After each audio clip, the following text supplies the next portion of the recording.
GDP năm 2024 tăng trưởng cao thứ tư trong giai đoạn năm 2011 đến năm 2024, chỉ thấp hơn tốc độ tăng của các năm 2018, 2019 và 2022. Ngay ngày đầu năm 2025, Tổng cục Thống kê công bố số liệu thống kê kinh tế xã hội quý 4 và năm 2024.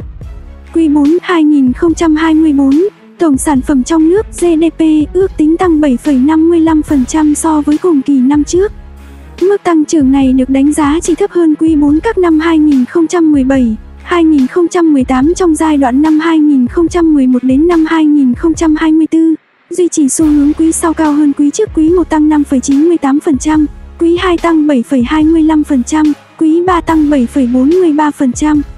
Năm 2024, tình hình thế giới tiếp tục diễn biến phức tạp, khó lường với nhiều yếu tố rủi ro, bất định.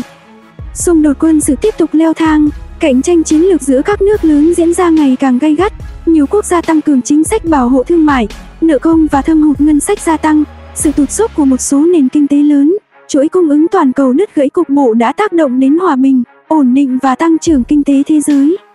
Quý vị và các bạn nghĩ sao? Hãy chia sẻ và bình luận cảm nghĩ của bạn bên dưới video. Để ủng hộ kênh, hãy bấm thích video và bấm đăng ký kênh Hồ Sơ TV. Và cũng đừng quên bấm nhận tất cả các thông báo để đón nhận những video mới nhất. Trong mức tăng tổng giá trị tăng thêm toàn nền kinh tế, khu vực nông, lâm nghiệp và thủy sản tăng 3,27%, đóng góp 5,37%, khu vực công nghiệp và xây dựng tăng 8,24%, đóng góp 45,17%, khu vực dịch vụ tăng 7,38%, đóng góp 49,46%. Khu vực nông, lâm nghiệp và thủy sản năm 2024 đạt mức tăng trưởng tích cực 3,27% mặc dù chịu ảnh hưởng của thiên tai, bão lũ. Khu vực công nghiệp và xây dựng, ngành công nghiệp phục hồi tích cực và tăng trưởng mạnh mẽ so với năm 2023.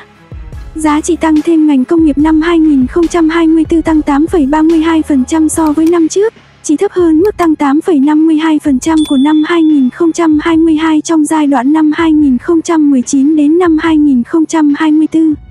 Ngành công nghiệp chế biến, chế tạo tăng 9,83%, thấp hơn mức tăng các năm 2011, 2016, 2017, 2018 trong giai đoạn năm 2011 đến năm 2024, đóng góp 2,49 điểm phần trăm.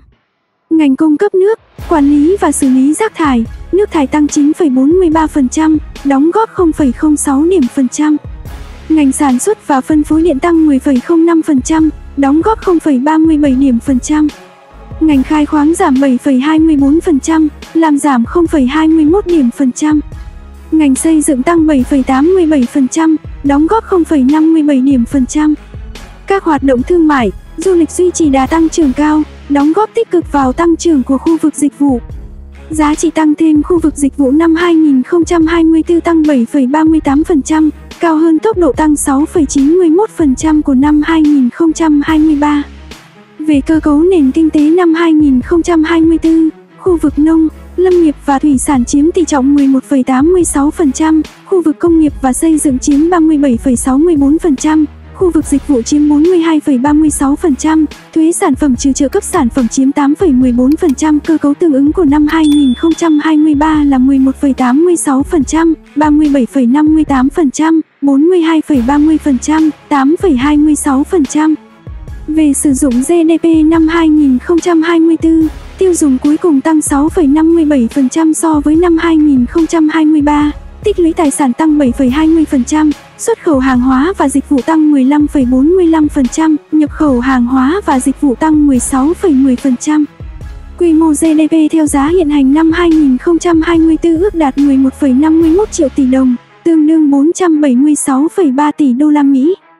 GDP bình quân đầu người năm 2024 theo giá hiện hành ước đạt 114 triệu đồng một người, tương đương 4.700 đô la Mỹ, tăng 377 đô la Mỹ so với năm 2023.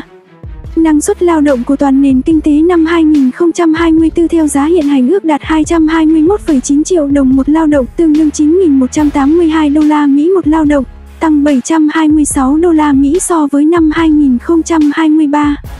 Theo giá so sánh, Năng suất lao động tăng 5,88% do trình độ của người lao động được cải thiện, tỷ lệ lao động qua đào tạo có bằng chứng chỉ năm 2024 ước đạt 28,3%, cao hơn 1,1 điểm phần trăm so với năm 2023. Nếu quý vị và các bạn thấy video này của Hồ Sơ TV mang lại nhiều thông tin và hữu ích, thì đừng tiếc gì một like, hãy bấm thích video. Ngoài ra, hãy chia sẻ và bình luận cảm nghĩ của bạn bên dưới video. Để ủng hộ kênh, hãy bấm đăng ký kênh Hồ Sơ TV. Và cũng đừng quên bấm nhận tất cả các thông báo để đón nhận những video mới nhất.